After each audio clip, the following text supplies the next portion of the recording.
যদি আজানের শব্দটা তোমার জীবনের শেষবার হতো তুমি কি করতে? একটা ছেলে ছিল। প্রতিদিন আজান শুনত, কিন্তু বলতো আর একটু পরে নামাজ পড়ব।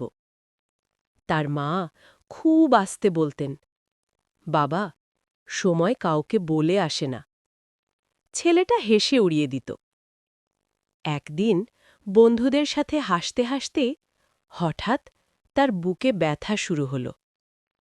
হাসপাতালের সাদা বিছানায় শুয়ে সে দূরে মাগরিবের আজান শুনতে পেল। চোখ দিয়ে এক ফোঁটা পানি গড়িয়ে পড়ল।